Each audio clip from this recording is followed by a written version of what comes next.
Good morning बाबू। Class 7 ध्यान दो।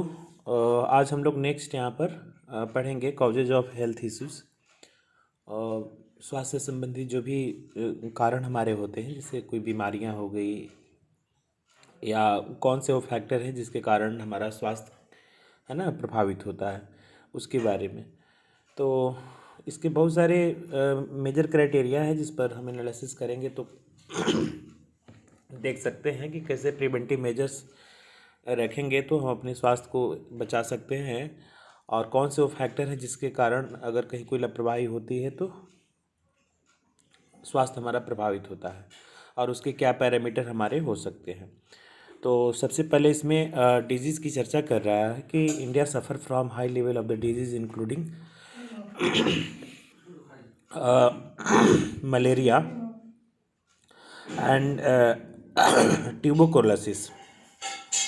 It is a stacking of the note that one third of the world's tuberculosis cases are in India. In addition, India, along with the uh, Nigeria, Pakistan, Afghanistan, is one of the four countries worldwide where polio has not as yet been इरिडिकेट। हालांकि ये तीन इसमें बीमारियां का बड़े स्तर पर जिक्र कर रहा है, जिसमें तुम्हारा मलेरिया ही नहीं, मलेरिया के साथ भी तुम चिकनगुनिया, डेंगू और ऐसे भी जो तुम्हारी प्रोटोजोआ जनित जो बीमारियां हमारी होती है। प्रोटोजोआ जनित बीमारियों में मतलब खास करके बायोलॉजी में तुम लोग डिटेल्स में पढ़ोगे, मच्छर से आधारित हमारा होता है। तो देखो यहाँ तो दो चीज़ें हैं।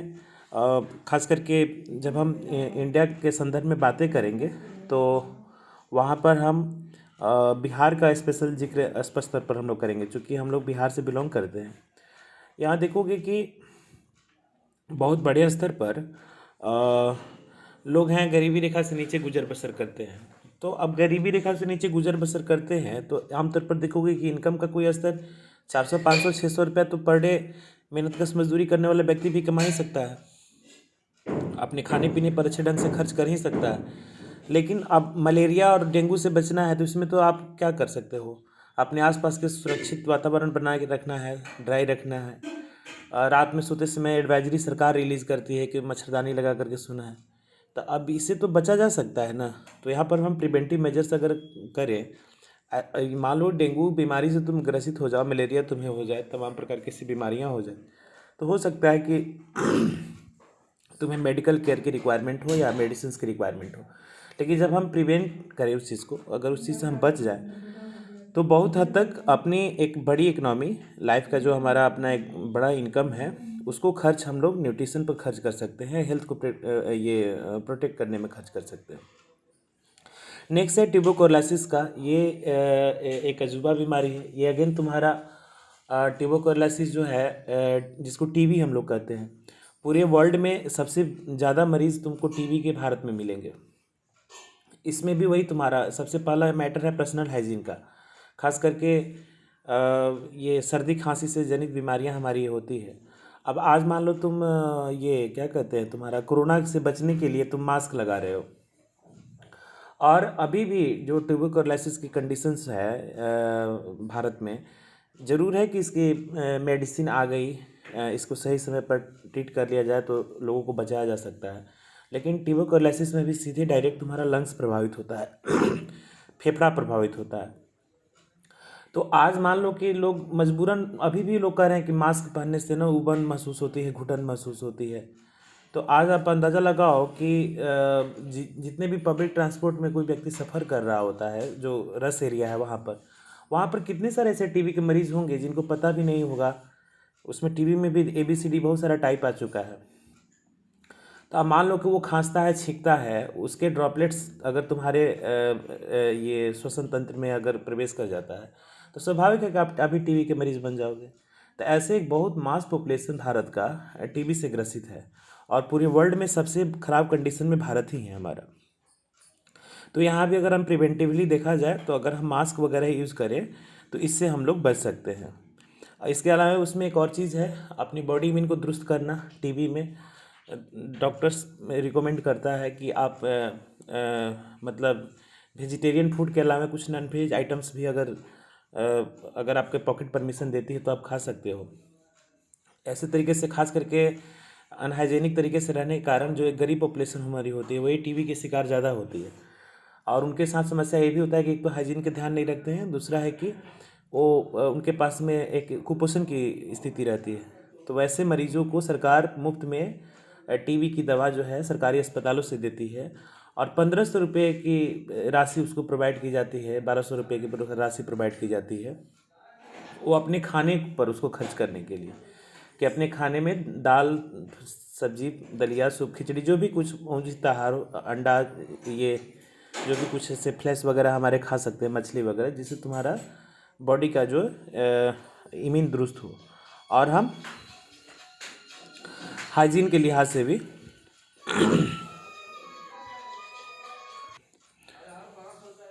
हाँ, तो इसके बाद में नेक्स्ट तुम्हारा दे रहा है पोलियो का। तो पोलियो का दे रहा है कि has not been eradicated from. ऐसा नहीं है, भारत जो है पोलियो मुक्त हो चुका है 2010 में ही।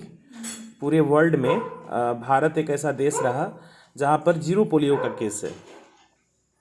तो एक दौर ऐसा भी था कि ये जो पोलियो जो वायरस बेस्ड डिजीज़ थी हमारी, ये छोटे बच्चों में विकलांगता का एक बहुत बड़ा कारण था हमारे भारत में। और ये मतलब 1960-70 से लेकर के अभी वर्तमान दौर में ये 2000 के आसपास में इसको कैंपेन चालू किया गया था, 2 बूंद जिंदगी की, है ना। घर घर जा कर के बच्चों को पोलियो की दवा पिलाई जाने लगी। ये एक बहुत बढ़िया रिजल्ट रहा हमारे देश के लिए और एक बहुत बड़ी अचीवमेंट हमारी भारत की तरफ से रही कि अब हमारे देश में पोलियो का जीरो केस है। यानी कि उसमें जो विकलांगता पैरों में आती थी बच्चों में, वो अब उसको उसका जो वैक्सीनेशन और उसका जो ड्रॉप से बॉडी इतनी ज़्यादा इम्यूनाइज हो चुकी है बच्चों की कि अब पोलियो के केसेस भारत में हमारे नहीं हैं। तो ये भारत जो है पोलियो से जंग जीतने में कामयाब रहा। ये बहुत, हालांकि तुम्हारे बुक में जो कंटेंट डाले हुए हैं कि नॉट एट इरेडिकेट, तो ये आपको पता होना चाहिए इसका इरेडिकेशन भारत से हो चुका है और लगातार सरकार इस पर काम कर भी रही है कि कैसे हम छोटे बच्चों को पोलियो वगैरह से बचा लें।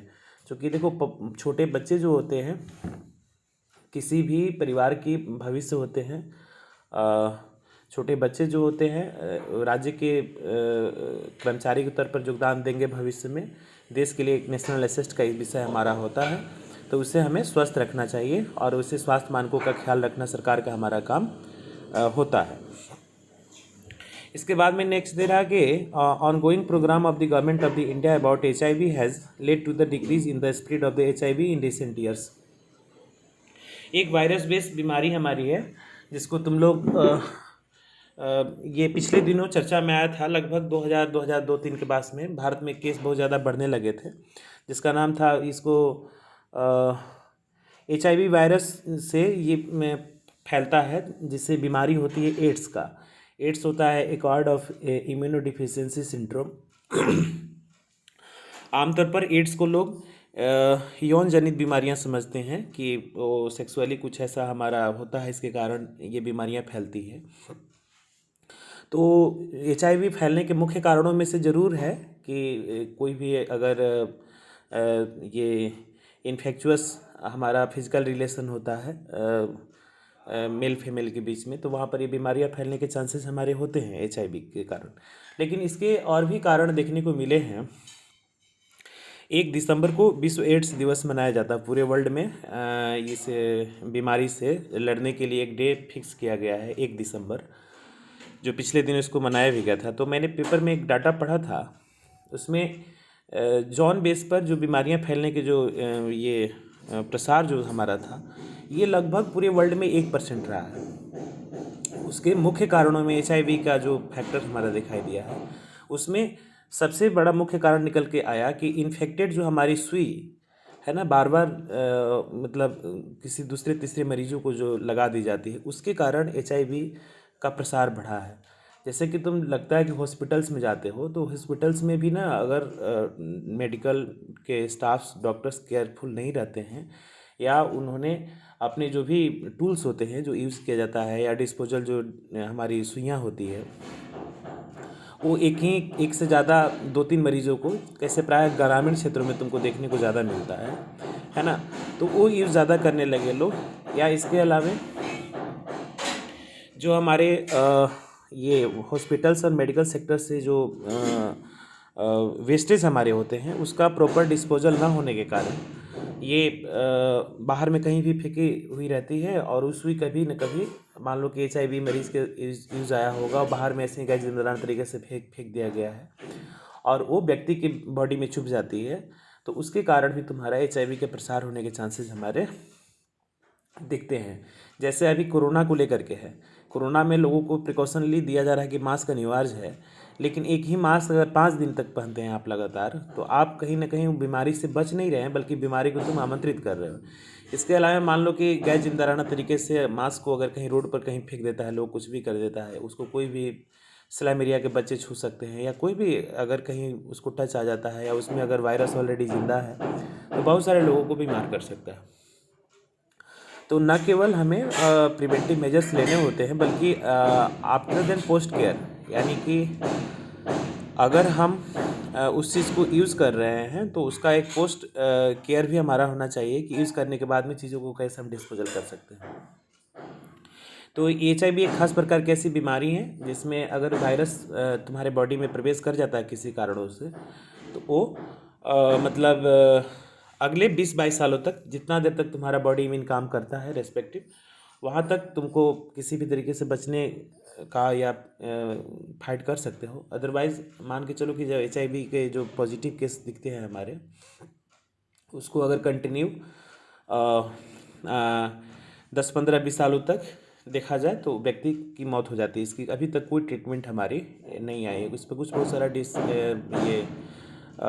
रिसर्च हमारे चल रहे हैं। तो ये भी एक भारत में बहुत बड़ा केस है HIV केसेस का। तो इससे भी हमें प्रिवेंटिवली बचना चाहिए, और ये एक ऐसी बीमारी है। इसके बाद में नेक्स्ट दे रहा है तुम्हारा पॉल्यूशन का। पॉल्यूशन से दे रहा है कि according to the World Health Organization WHO, ये 900,000 करके है तुम्हारा, यानी कि 9 लाख के आसपास में इंडियंस जो है हमारे die each year from the drinking contaminated water and breathing in polluted air.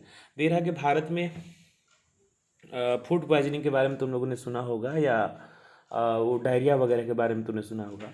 ये पानी जनित बीमारियां हमारी होती है। तो ये जो इन्वायरमेंट में पॉल्यूशन हमारे पैदा हो गए हैं, मतलब वाटर पॉल्यूट हो चुका है, एयर पॉल्यूट हो चुका है, तो इसमें दे रहा है कि लगभग एक सालों में भारत में 9 लाख से भी ज़्यादा लोग मरते हैं गंदे पानी पीने से, और प्रदूषित वातावरण में तुम्हारा हवा में सांस लेने से।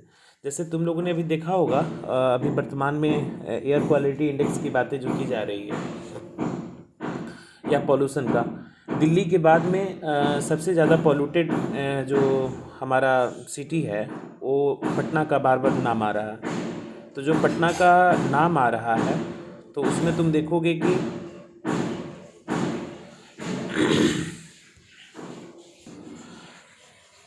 तो ड्रिंकिंग वाटर से पानी जनित बहुत सारी बीमारियां तुम्हारी होती है, जिसमें लिवर में इन्फेक्शन होना, जॉन्डिस का शिकायत होना, इवन हेपेटाइटिस सी का कारण पानी जनित बीमारी ही है, हेपेटाइटिस ई का भी कारण वही है। इसके बाद में तुम्हारा लिवर में बहुत सारे इन्फेक्शन वगैरह होने के चांसेस होते हैं, उससे भी लोग मर जाते हैं।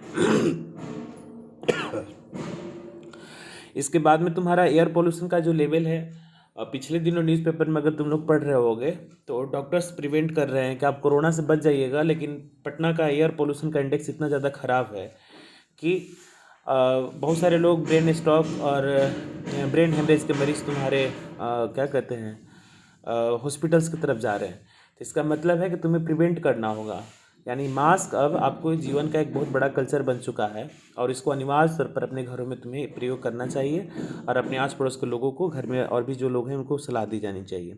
एयर पोल्यूशन दिल्ली में और पटना में सबसे ज़्यादा खराब स्थिति है, जहाँ लोग मर रहे हैं। As India grapples with this basic issues, new challenges are emerging. For example, there is a no rise of the chronic adult disease such as cardiovascular है ना illness and diabetes as consequent of the changing the lifestyle. इसके अलावा दे रहा है कि ऐसे बहुत सारी ऐसे क्रॉनिक बीमारियां हमारी है जो इमर्ज कर रही है। तुम्हें पता होना चाहिए कि आमतौर पर डायबिटीज़ और ब्लड प्रेशर की जो बीमारियां थी आमतौर पर 30-40 बाद वाले उम्र की बीमारियां मानी जाती थी। लेकिन तुम्हें पता होना चाहिए कि भारत में डायबिटीज़ के जो टाइप 2 पेशेंट हैं इतने ज़्यादा बढ़ रहे हैं कि पूरे वर्ल्ड में भारत को डायबिटीज़ की कैपिटल कही जाती है। मतलब डायबिटीज़ के सबसे ज़्यादा मरीज़ हमारे भारत में तुमको मिलते हैं। और जो ये टाइप 2 डायबिटीज़ मरीज़ हैं ये बच्चों में भी आने लगा। 10 से 12 साल के बच्चों में भी डायबिटीज़ के टाइप 2 केसेस देखने को मिल रहे हैं, जिसको ध्यान में रखते हुए भारत सरकार की जो तुम्हारी सेंट्रल जो ये बोर्ड ऑफ एजुकेशन है CBSE और अन्य स्टेट गवर्नमेंट भी है ना, ऐसे मरीजों को लाइट डाइट लेना होता है। मेगा मील की जगह पर मिनी मील, छोटे छोटे मील लेने होते हैं। अब 12-12 साल 15-15 साल के बच्चे जो 10 वगैरह +2 वगैरह में पढ़ाई कर रहे हैं, इनके लिए बीच में 3 घंटे के जो हमारा एग्ज़ाम होता है उसमें 10 मिनट का ब्रेक दिया जा रहा है कि आप अगर डायबिटीज़ के में पेशेंट हैं है ना, तो आपको अपने फॉर्म भरते समय मेंशन में कॉलम में मेंशन करना होगा कि मैं टाइप 2 मरीज़ हूँ। तो आपको 10 मिनट एक्स्ट्रा समय दिया जाएगा। 1.5 घंटे के बाद में एक ब्रेक लगेगी 10 मिनट का। वहाँ पर आपको परमिशन रहेगा कि आप घर से जो भी मोटे अनाज की जो डायबिटीज़ के डाइट हमारा होता है, हरे पत्तेदार सब्जी वगैरह, उसको तुम खा लो, 1-2 रोटी, पानी ले लो, इसके बाद में फिर तुम अपना एग्ज़ाम दो, ऐसा।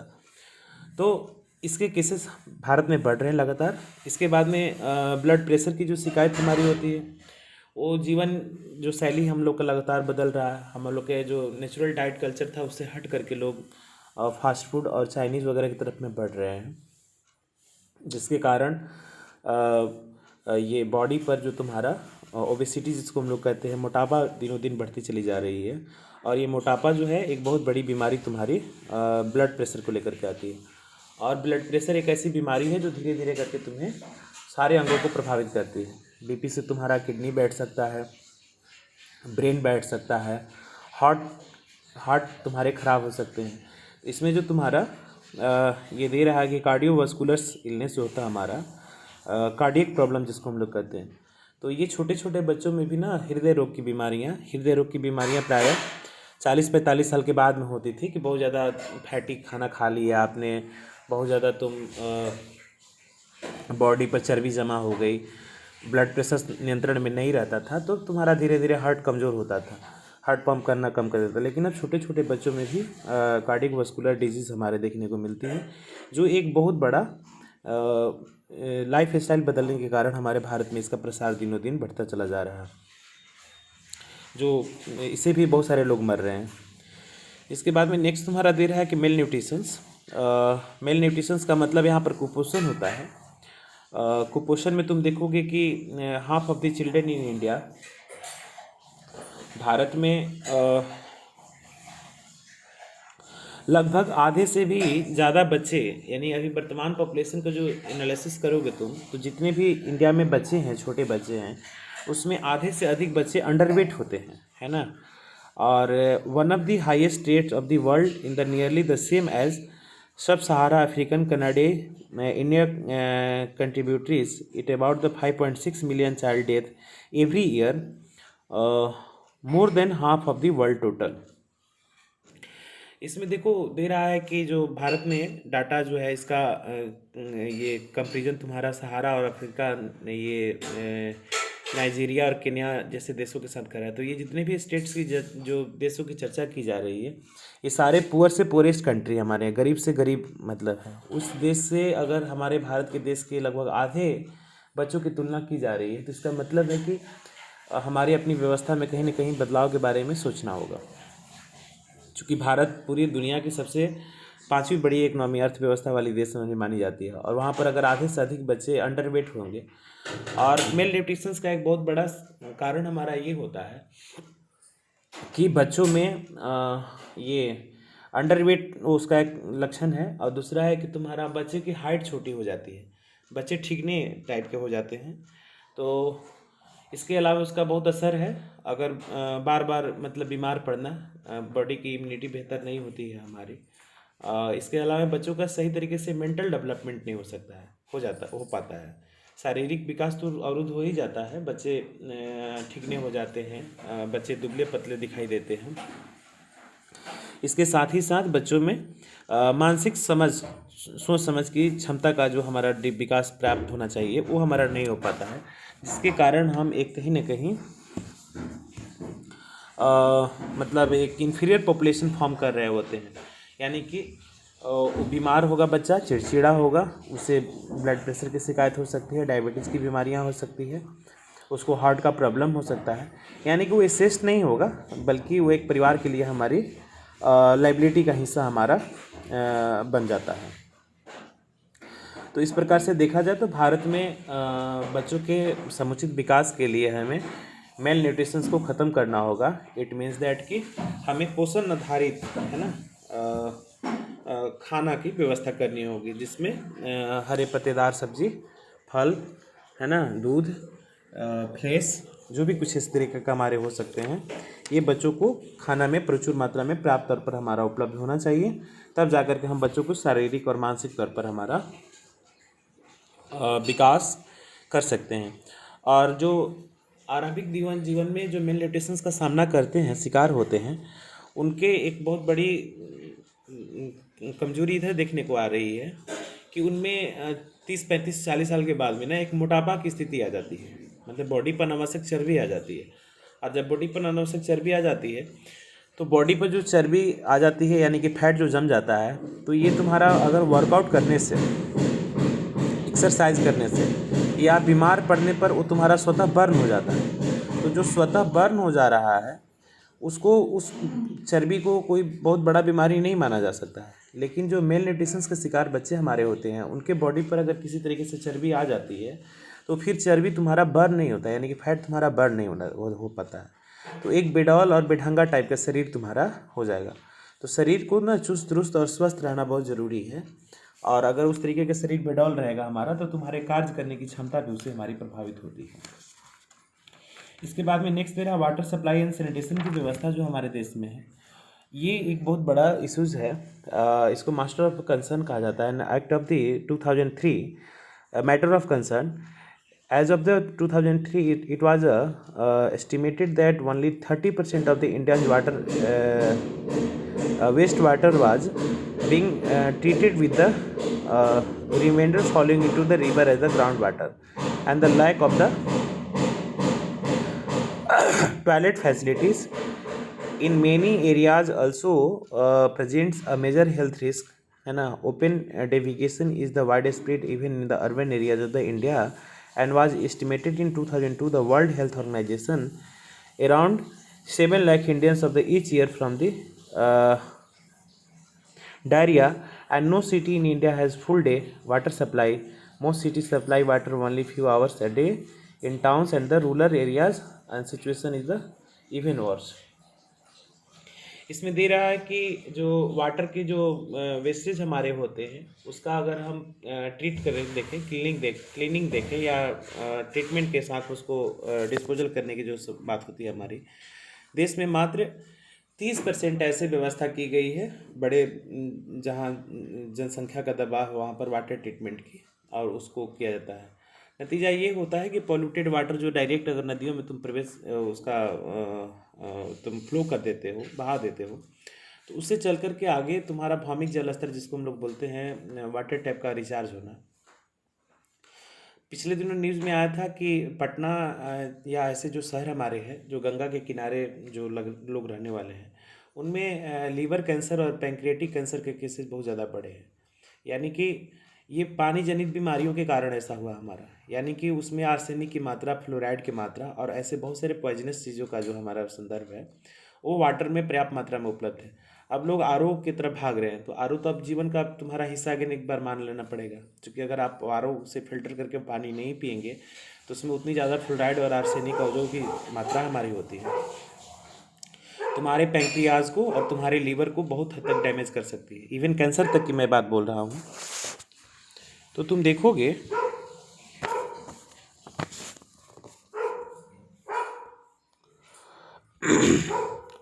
आप देखिएगा कि ये सारी बीमारियां हमारी होती है ये ग्राउंड वाटर की रिचार्जिंग के कारण ऐसा हमारा होता है।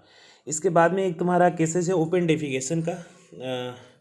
ये भारत सरकार की तरफ से स्वच्छ भारत मिशन में इसको शामिल किया गया है, जो पिछले सरकार में इसको निर्मल भारत योजना के नाम से जाना जाता था, जिसमें उसकी ब्रांड एम्बेसडर हमारी विद्या बालन थी, जो बोलती थी कि मच्छियों से बातें कर रही थी, बोले कि तुम बहुत गंदी हो, है ना, तुम मानव शौच पर बैठ करके फिर आओगे खानों पर बैठ करके बीमार करोगे।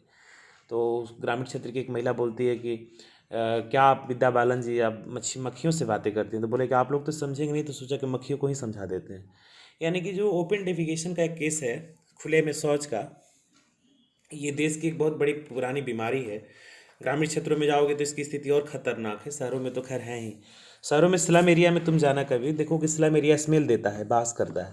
तो स्मेल करने का मतलब कारण क्या है? सामान्य दिनों में तुम देखो कि अगर घर में आपके पास में अगर टॉयलेट की फैसिलिटी है, तो अगर एक टॉयलेट है तो उसमें भी दिक्कत होने लगता है लोगों को मॉर्निंग में। अब तुम सोचो कि ये नित्य क्रिया का सबसे पहला काम होता है कि अर्ली मॉर्निंग आप उठेंगे तो सबसे पहले आप शौच क्रिया के लिए जाएंगे, लेकिन ऐसी व्यवस्था ना होने के कारण ऐसा दिक्कत होता है। ग्रामीण क्षेत्रों में सरकार की तरफ से लाख लाख पहल की जा रही है। इसका भी ब्रांड एम्बेसडर स्वच्छ भारत मिशन के अमिताभ बच्चन हैं, जो उसमें एक टैगलाइन चल रहा है कि दरवाज़ा बंद तो बीमारी बंद, है ना। यानी कि खुले में शौच करने वाले लोगों को प्रायः देखोगे कि रेलवे के पटरियों पर, ग्रामीण क्षेत्रों में जो खुले जो जगह होते हैं वहाँ पर, शहरी क्षेत्रों में रोड के किनारे लोग ऐसे मिल जाते हैं। तो इसमें होता क्या है कि जो ओपन डेफिकेशन में जो मानव मल होता है, ये एक बहुत बड़ी बीमारी का कारण हमारा बनता है। तो ये जो बोलता है कि खाना खाने से पहले और शौच के बाद, है ना, अपने हाथों को 20 सेकेंड तक, है ना, वाश करने के लिए कह रहा है। कोरोना में तो इसका और ज़्यादा चलन बढ़ा है, और कोरोना का रिजल्ट भी बहुत बढ़िया आया है इसमें, खास करके कि लोगों ने हाइजीन की तरफ ध्यान रखा, खास करके कोरोना से बचने के लिए बार बार हाथों को दिन भर में धोते रहे। तो ये तुम्हारा लीवर जो की बीमारियां थी ना, लगभग कम हो गई है। लगभग 90% तक की गिरावट इसमें देखने को मिली है। जॉन्डिस वगैरह की शिकायत काफ़ी कम आ रहे हैं। लोग अपने बॉडी में इनको दुरुस्त करने के लिए RO water, filter water P रहे हैं, बार बार हाथों को धो रहे हैं, एटलीस्ट शौच के बाद और खाना खाने से पहले तो निश्चित तौर पर लोग धो रहे हैं। तो अगर मान लो कि हाथों से ही तो बीमारियां फैल रही है ना, और हाथों से तमाम प्रकार की बीमारी फैलती है, तो अगर खाने में तुम इस बात का ध्यान रखते हो कि खाना खाने के पहले, शौच के बाद में अगर हाथों को बार बार आप अच्छे से क्लीन कर लेते हैं, तो बहुत बड़ी बीमारी जिसको हम लोग डायरिया कहते हैं, उससे हम लोग बच सकते हैं। और डायरिया के बारे में तुम्हें जान करके एक आश्चर्य होगा, डिजास्टर मैनेजमेंट में कहीं मैंने उसको पढ़ा था, दे रहा था कि डायरिया के शिकार प्रायः अगर 100 लोगों का अध्ययन किया गया तो उसमें 90% डायरिया के केसेस हमारे डायरिया के केसेस या तो बच्चों में देखने को मिला या तुम्हारे बूढ़े लोगों में देखने को मिला। तो देखो, अब बच्चे और बूढ़े ही डायरिया के क्यों शिकार हुए? इसके एक बहुत बड़ा कारण हमारा है। जो बच्चे होते हैं वो अपने हेल्थ के प्रति बहुत ज़्यादा कॉन्शियस नहीं रहते हैं। वो काम हमारे माँ बाप का होता है कि बच्चा जब कभी खाना खाने के लिए आया तो उसको बार बार हम कहें कि हाथ धो लो, है ना, और जो भी आप उसको हाथों में देते हैं तो बोलोगे खाना खा कर पर्याप्त तब हटो तो उसको कोई काम करो, है ना।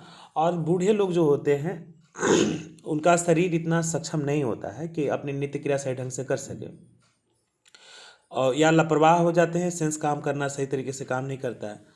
तो वो अपने हाथों को साफ सफाई रखने के प्रति उतना कॉन्शियसनेस नहीं कर दिखा पाते हैं, थोड़ा सा वो किसी तरीके से निकल लेते हैं, और बच्चे बार बार दिन भर मट्टी धूल गंदगी में खेलते रहते हैं। तो ऐसा, तो ये बच्चे डायरिया की ज़्यादा गिरफ्त में आते हैं और बूढ़े लोग ज़्यादा गिरफ्त में आते हैं। और उसमें दिया था कि 90% लोगों में जो डायरिया के कंडीशंस है, उसमें आया था कि उसका सबसे बड़ा कारण हमारा मानव मल ही है। यानी कि इंसान का जो वेस्टेज, जो फॉसिल्स है हमारा, इससे तुम्हारा डायरिया पनपता है। यानी कि परोक्ष या अपरोक्ष रूप से तुम्हारे बॉडी में मानव मल गया है, तभी तुमको डायरिया की शिकायत आई है, ऐसा। और ये तुम्हारा नाखून जो होता है, नाखून में भी समा सकता है। इसीलिए तुम्हारा कम से कम 1 वीक में अपने हाथों को सही ढंग से हाइजीनिक तरीके से साफ़ सुथरा रखने के लिए ये हर एक माँ बाप का काम बनता है कि अगर छोटे बच्चे हों या घर में बूढ़े लोग हों, उनके नाखून जो है 1 वीक में ना निश्चित तौर पर काटना चाहिए, निश्चित तौर पर काटना चाहिए, है ना। और हाथों को प्रतिदिन बार बार धोने के लिए सलाह उनको दी जानी चाहिए। ठीक है। तो ऐसे छोटे छोटे अगर केसेस को हम लोग देखें तो हम ऐसी बीमारियों से अगर हम लोग बच सकते हैं। लगभग 7 लाख लोग जो है डायरिया से मरते हैं, है ना। डायरिया में पॉइजनिंग हो जाती है, और पॉइजनिंग होती है तो ये पेट तुम्हारा जो है बिल्कुल ख़राब हो जाता है, जिससे उल्टी होने लगती है, और पतले जो है तुम्हारा दस्त होने लगता है, यानी कि तुम्हारे बॉडी में पानी की कमी हो जाती है, डिहाइड्रेशंस के केसेस बढ़ जाते हैं, और बॉडी में पानी की कमी हो, बॉडी में शुगर की कमी हो, बॉडी में सॉल्ट की कमी हो, ये सब तुम्हारा डायरेक्ट डेथ का कारण है। देखने में लगता होगा कि छोटा छोटा चीज़ है, लेकिन ये सब बहुत खतरनाक चीज़ है। अब सोचो कि हम लोग एक एज ए टीचर जितना जानते हैं उतना मैं तुमको बता रहा हूँ, तो इसकी कॉन्सियसनेस की चर्चा कर रहा हूँ। अगर किसी एक डॉक्टर से तुम चर्चा करोगे तो तुम्हें उसके बारे में और डिटेल से और बड़े स्तर पर बताएगा। तो ये शहरी क्षेत्रों में तो समस्या है ही है, डायरिया का, सैनिटेशन का, वाटर वगैरह का। ये ग्रामीण क्षेत्रों में स्थिति काफ़ी खराब है। पिछले दिनों सरकार ने एक महत्वाकांक्षी योजना लाया है ग्रामीण क्षेत्रों को जोड़ने का, हर घर नल का जल। इसके कारण, पीछे कारण भी यही है कि लोगों को हाइजेनिक वाटर मिले। लोग स्वास्थ्य के प्रति इतने कॉन्शियस नहीं थे, तो उनको मतलब फ्रेश वाटर नहीं, ड्रिंकेबल वाटर मिले, है ना। हर घर नल का जल मतलब हमारा यही हुआ। लेकिन पिछले दिनों पेपर न्यूज़ में जैसा आ रहा है केस, नल के जल का लोग दुरुपयोग कर रहे हैं। पानी बहुत कम है और उसका लोग दुरुपयोग कर रहे हैं। दुरुपयोग इन सेंस ऐसे कर रहे हैं कि उसमें बिहार के मुख्यमंत्री नीतीश कुमार खुद बोल रहे हैं कि मैं ग्रामीण क्षेत्रों से जो रिपोर्ट आ रहा है उसमें लोग ऐसा कर रहे हैं कि ये कि गाय भैंस को धो रहे हैं, गाड़ी धो रहे हैं। तो ऐसे पानी का अगर बर्बादी करेंगे तो सरकार भी इस पर प्रयास करके कुछ नहीं कर पाएगी, क्योंकि ड्रिंकेबल वाटर की स्थिति भारत में स्थिति बहुत अच्छी नहीं है। आप बिहार में हैं, पर्टिकुलर किसी रीजन में जहाँ पर पानी की उपलब्धता अगर अच्छी है तो कोई बात नहीं है। आप जाके रांची में देखो, मुंबई में देखो, महाराष्ट्र देश के कोने कोने में, चेन्नई में जाकर आप देखिए, वहाँ पर पानी की स्थिति इतनी ख़राब है कि एक निश्चित समय के लिए पानी कुछ देर के लिए आता है और फिर इसके बाद में उसको सप्लाई को बंद कर दिया जाता है। कहा जाता है कि आप इतने में सर्वाइव करें। या पिछले दिनों केस आया था तुम्हारा जोहान्सबर्ग का, क्लाइमेट चेंज और वाटर जो लाइकनेस का, वो शहर वीरान पड़ गया, खाली करना पड़ रहा है। तो ये सब हालातों से अगर बचना है तो हमें अभी ही ऐसे पानी के संरक्षण के बारे में सोचना होगा, वाटर कंजर्वेशन के बारे में, और हमें पानी को प्रदूषित होने से भी बचाना है, ठीक है। इसके कुछ प्रिवेंटिव मेजर हैं जो कह रहा है कि हम लोग क्या कर सकते हैं। तो इसके बहुत सारे क्राइटेरियाज हमारे हैं। देयर इज़ अ लिटिल ये doubt that the health situation the most people in our country is not good, and it is responsibility of the government to provide the quality health care service to all the its citizen. देश के सभी नागरिकों को इसका सुविधा मिलना चाहिए, facilities का, and specially the poor and the disadvantage. However health is and much depended on the basic immunities and social conditions of the people as it on healthcare services. Hence it is important to work on both in order to improve the health situation of our people, and this can be done. इसमें ये कह रहा है कि हमें ये basic immunities को develop करना होगा, खास करके जो गरीब लोग हैं ना, पुअर लोग हैं, जो डिसएडवांटेज, जिससे डिसएडवांटेज का मतलब वो हमारा होता है एक तरीके का अपवर्जित और वंचित ग्रुप हमारा होता है, जो समाज के एकदम निचले पैदान पर बैठा हुआ है, जिसको हम लोग मार्जिनलाइज कम्युनिटी भी कहीं ना कहीं करते हैं। हास्यकृत जो समाज हमारा होता है उस पर ध्यान देना होगा। और दे रहा है कि बहुत सारी बड़ी बीमारियों का एक सबसे बड़ा कारण हमारा ये होता है कि हम अपनी बेसिक नीड को ही कहीं ना कहीं पूरा नहीं कर पाते हैं। अब मान लो कि लोग कह रहे हैं कि कोरोना में मास्क से लगाइए और हाथों को धोने के लिए आप बार बार साबुन का प्रयोग कीजिए। कितने सारे घर ऐसे भी हैं जो वहाँ पर साबुन लोग हाथ धोने के लिए नहीं यूज़ करते होंगे, बॉडी वॉश करने के लिए कभी कभी यूज़ करते होंगे, या उनके पास में पॉकेट में पैसा होगा लेकिन उनको लगता होगा कि साबुन के खर्च फिजूल खर्ची है, मास्क 60 रुपये में मिल रहा है।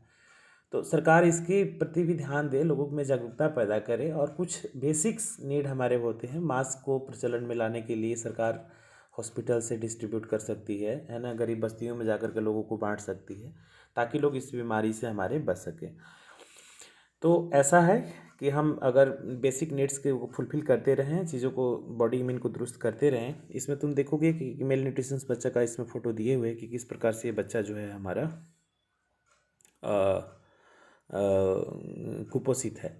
इसके ऊपर में देखोगे मच्छर का चित्र दिया हुआ है। प्रोटोजोआ जनित जितनी भी बीमारियां हमारी होती है, जैसे चिकनगुनिया, डेंगू वगैरह, है ना, इससे हम लोग बच सकते हैं प्रिवेंटिव मेजर्स लें तो। ये तालाबों में देखो लोग कपड़े साफ़ कर रहे हैं, कुछ कर रहे हैं, इससे भी पानी गंदा होता है, या गंदे पानी में ये लोग कर रहे होंगे काम, इससे भी बीमारियाँ फैलती हैं हमारे।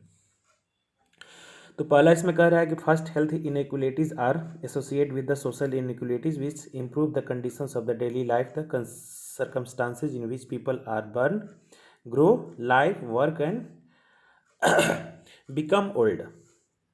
दे रहा है कि सबसे पहले समाज में एक ऐसी एसोसिएट व्यवस्था लानी होगी जहाँ पर इनइक्वलिटीज़ को कम करने की बात होनी चाहिए, यानी कि समानता को बढ़ावा देना चाहिए, और वहाँ पर एक हेल्दी सर्कमस्टांसेस क्रिएट करें जहाँ लोग जन्म लेते हैं, जहाँ बड़े होते हैं, जहाँ उन्होंने अपना जीवन बिताया, जहाँ काम करते हैं, और जहाँ पर वो वृद्धा होकर के अपने जीवन को समाप्त उनका हुआ ऐसा। तो ये व्यवस्था तो सब जगह बहाल करनी पड़ेगी, क्योंकि जन्म तो सब जगह हो रहे हैं, बड़े सब जगह लोग हो रहे हैं, है ना। रहने का काम सब जगह किया जा रहा है, काम करने का तो लगभग जगहों पर ऑफिस है, व्यवस्था है हमारी, तो इसको दुरुस्त किया जाना चाहिए। इसके बाद नेक्स्ट दे रहा है कि tackle the inequitable distribution of power, money and resources, and the structural drivers of those conditions of the daily life globally, nationally and locally, as well as measures the problem, evaluate action, expand on the knowledge base development of workforce that is trained in the social determinants and the health, and the rise public awareness about the social determinants of the health। ऐसी चीज़ों पर जिक्र करना होगा, हमें जागरूकता फैलानी होगी, हमें ग्लोबल पैरामीटर को फिट करना होगा, नेशनल पैरामीटर को सेट करना होगा, लोकल पैरामीटर को सेट करना होगा, उसके हिसाब से इसको ट्रीट करना होगा। ये सब चीज़ों का ध्यान ऐसे रखना है, जैसे कोरोना है, ग्लोबल है, तो इसको बचने के लिए जो भी प्रिवेंटिव मेजर्स हमारे WHO या देश के अन्य कोने के हिस्सों में अगर अच्छी रिपोर्ट आती है, उसको अपनी सोसाइटी पर भी इम्प्लीमेंट हमें करना चाहिए। नेशनल लेवल की जो समस्याएं हैं, भारत की अपनी एक समस्या है, उसको हम पैरामीटर सेट करें कि कैसे इससे हम बच सकते हैं, और लोकल पैरामीटर जैसे चमकी बुखार का मैंने बताया, या भारत के ही किसी कोने में या वर्ल्ड के किसी कोने में बच्चे किसी और रंग बिरंग की बीमारियों के शिकार होंगे, या बूढ़े में किसी खास प्रकार की बीमारी हो सकती है। जैसे हमारे भारत में तरह तरह की बीमारियां, डायबिटीज़, ब्लड प्रेशर का कॉमन कंडीशन पैदा होते जा रहा है, तो इससे हम प्रिवेंट होने के लिए अब जो भारत सेट करेगा पैरामीटर, उसको पूरा वर्ल्ड फॉलो करेगा, है ना। चमकी बुखार एक लोकल कंडीशन है, तो इसको निपटने के लिए अब ऐसा नहीं ना कि चमकी बुखार से मुजफ्फरपुर के आसपास के बच्चे मर रहे हैं तो अमेरिका में लोग हंगामा करना चालू कर दें, या वहाँ भी कोई ऐसी क्रिएशन करेगा, जहाँ अमेरिका में कोई लोकल बात होगी वो इधर नहीं है। तो इस स्तर पर हम इसको इरेडिकेट करने का प्रयास हम लोग कर सकते हैं, जिसमें खास करके कह रहा है कि नॉलेज बेस को इम्प्रूव करना होगा, वर्क के विकासात्मक प्रक्रियाओं को विकसित करना होगा, ऐसे ट्रेंड लोगों को करना होगा जहां आसपास में तुमको कुशल लोग मिल जाए, तुम्हें सफलतापूर्वक इसका इलाज वगैरह ट्रीट वगैरह के बारे में जानकारी दे दें। लेकिन बिहार की एक बहुत बड़ी मतलब गंदी मानसिकता कहेंगे कि जो बताता है ना वही इसका शिकार हो जाता है। अब गांव में कोई पढ़ा लिखा व्यक्ति अगर 10 लोगों को समझा रहा है कि आप मास्क लगाएं, आप हाथ धोएं, तो वो लोग भगवान का दलील न जाने क्या क्या देने लगते हैं, तो वो बेचारा अकेला मूर्ख टाइप का हो जाता है। तो अब विनाश काले विपरीत बुद्धि वाली कंडीशन हमारी हो जाती है ना। तो वहाँ पर कैसे इसको ये किया जाए, ये लोग ही बता सकते हैं, लेकिन पैरामीटर सेट हमारा किया जाना चाहिए। नेक्स्ट दे रहा है कि thirdly action need to happen at a global, national and the local levels. वही बात हो गया अगेन, वैश्विक स्तर से लेकर के राष्ट्रीय और लोकल स्तर पर, यानी कि क्षेत्रीय स्तर पर इसको करना होगा। The national level policy environment needs to empower grass root community participation is in identifying what needs to happen in developing intervention and programs, and it evaluating their effects. Health works at the heart of the communities have a pivotal role to play, a rising awareness, recalling or action of the social determinants, and it a process of the development and evaluating action on the local and national level। इसमें दे रहा है कि इसको eradication करने के लिए हमारे पास में प्लान राष्ट्रीय स्तर पर होनी चाहिए, वैश्विक स्तर पर होनी चाहिए, और क्षेत्रीय स्तर पर इसको हम लोग ट्रीट करने का प्रयास कर सकते हैं। और ऐसे बहुत सारे गोल सेट कर सकते हैं हम लोग, ऐसे बहुत सारे कुशल लोगों को सहायता ले सकते हैं, मदद ले सकते हैं, लोगों में जागरूकता पैदा कर सकते हैं, एक ऐसी सामाजिक सोच विकसित की जा सकती है जिससे हम बड़े स्तर पर इस तमाम प्रकार की बीमारियों से हम लोग बच सकते हैं। तो इसमें इन्वायरमेंट का एक बहुत बड़ा रोल है, खास करके पॉल्यूशन लेस इन्वायरमेंट जो है ये एक बहुत बड़ा मदद करता है। इसके और भी एक फैक्टर है सोशियो इकोनॉमिक फैक्टर। ये डिपेंड करता है कि आप कैसी सोसाइटी में रहते हैं, जहाँ पर आर्थिक स्थिति बहुत अच्छी होती है, जहाँ पर लोगों को सामाजिक समझ बहुत अच्छी होती है, जहाँ पर पढ़े लिखे लोगों की जमात अच्छी होती है। उस लिहाज से देखा जाए तो एक अलग प्रकार की सोशियो इकोनॉमिक सोसाइटी का फॉर्मेशन हमारा होता है। फिर मिडिल ऑर्डर में तुमको देखने को मिलेगा, लो ऑर्डर में भी देखने को मिलेगा। अब ऐसा नहीं है कि जो एक्सट्रीमली बैकवर्ड और जो मार्जिनलाइज हैं उन लोगों को खाने जीने का ही पैसा नहीं है। वो एक तरफ से देखा जाए तो उनके पास में संसाधन की कमी नहीं है, संसाधन की कमी उन लोग बना चुके हैं।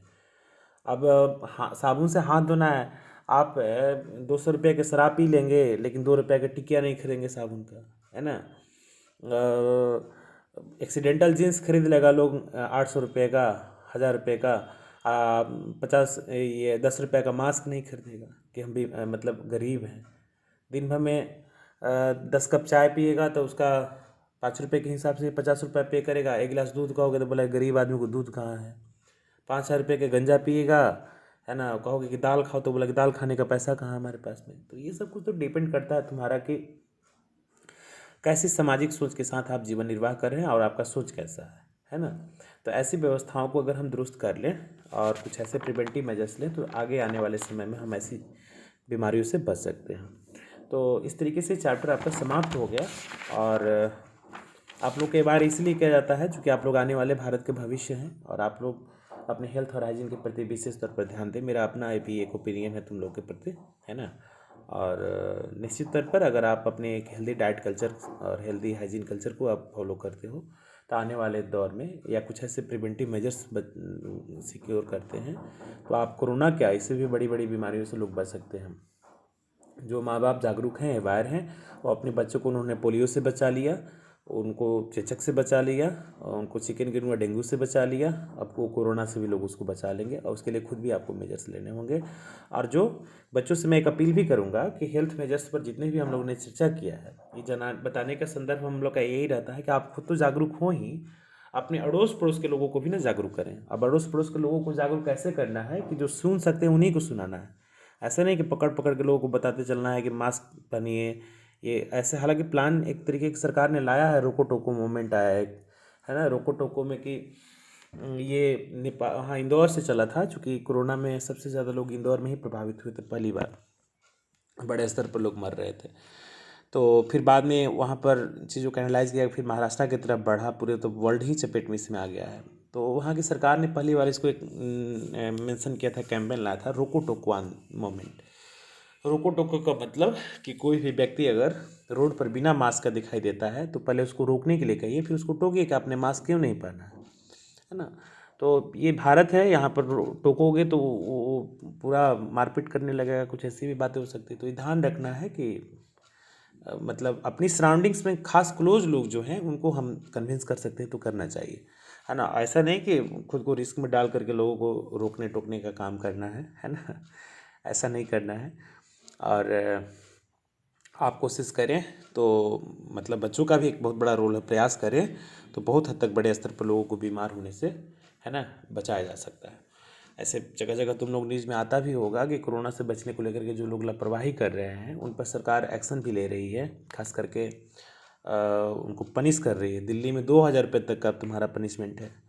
अगर कोई व्यक्ति बिना मास्क का रोड पर दिखाई देता है तो उसे 2,000 रुपये जो है ना चालान काटा जाएगा। इसके बाद में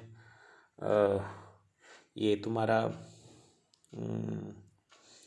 पटना वगैरह में भी 100, 150, 200 रुपया तुम्हारा चार्ज किया जा रहा है। पता नहीं कहाँ लोग चार्ज कर रहे हैं, रोड पर सब बिना मास्क का घूम रहा है।